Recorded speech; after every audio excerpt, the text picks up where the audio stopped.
Bien, il y a eu le rapport de PwC sur l'évolution de l'industrie du tourisme à Maurice. Il prévoit une croissance de 7,8%. Je crois que c'est un peu on the low side. Je crois que la croissance sera au moins 9%, ce qui est très bon pour l'industrie. Je crois qu'il y a un optimisme dans l'industrie qu'il faut continuer à travailler pour générer plus de touristes pour qu'ils viennent à Maurice. C'est pour ça que j'ai dit que bientôt on aura des vols additionnels de British Airways, on aura le vol de KLM. Nous sommes en train de parler aux opérateurs chinois pour qu'ils desservent Maurice. Et Air Mauritius va faire l'acquisition de nouveaux avions, de nouveaux appareils. Alors tout ça démontre que le secteur se porte bien et il n'y a aucune raison pourquoi les revenus aussi ne vont pas augmenter. Vous avez quand même parlé des threats, on va dire, qui nous guettent. Mais écoutez, le thème qu'on m'a donné ce soir, c'était les challenges sur le plan local et sur le plan global. Alors je ne pouvais pas faire autrement que de parler de ça. Et vous avez évoqué le fait que la coopération, c'est mieux que la concurrence, surtout par rapport aux îles dans la région. Donc... Il y a beaucoup de complémentarité sur laquelle on peut capitaliser.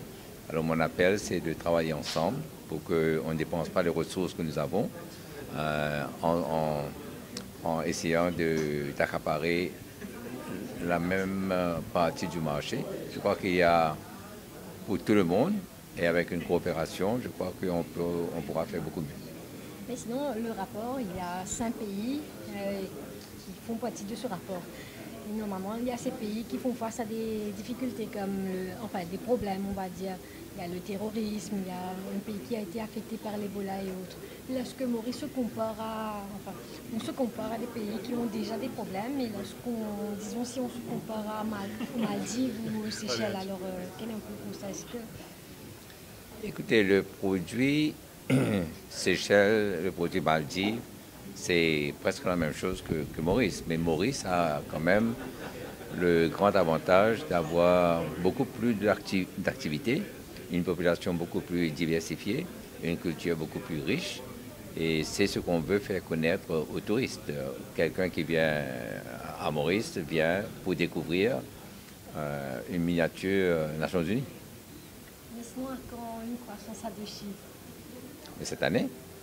L'industrie hôtelière a bien fait. En 2016, on a eu les occupancy rates qui sont augmentés, on a eu les arrivals qui ont augmenté, on a eu les rates qui ont augmenté. Donc une bonne année pour 2016. Au niveau de la capacité hôtelière, il y a un forecast qui est à peu près plat pour les 2 prochaines années, qui fait que le forecast est positif pour les 2 années à venir et plus loin.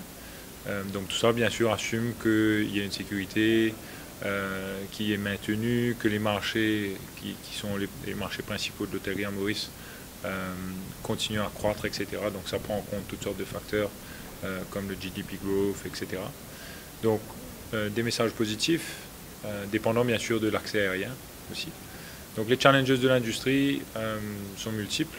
Donc c'est principalement autour du staff, retenir du personnel de qualité, autour de l'habilité d'une entreprise à embrace les nouvelles technologies et de s'adapter à une nouvelle demande des clients qui changent tous les jours. Bon, la dette est là parce qu'il y a eu beaucoup d'investissements. Maintenant, le secteur est en train de sortir de l'eau et si le secteur sort de l'eau, il y aura des repaiements vers les dettes et tout cela va descendre. Mais il faut avoir un équilibre juste au sein des entreprises entre la dette et le equity, de façon à ce que la dette ne tue pas les entreprises. Maintenant, quand les choses vont bien, la dette se repaye et il n'y a pas de problème. Mais c'est quand les choses vont mal que le problème de dette fait surface. Donc, pour l'instant, le outlook sur la dette est positif parce que les choses vont bien. Le jour où ça vire, à ce moment-là, ça sera un autre problème.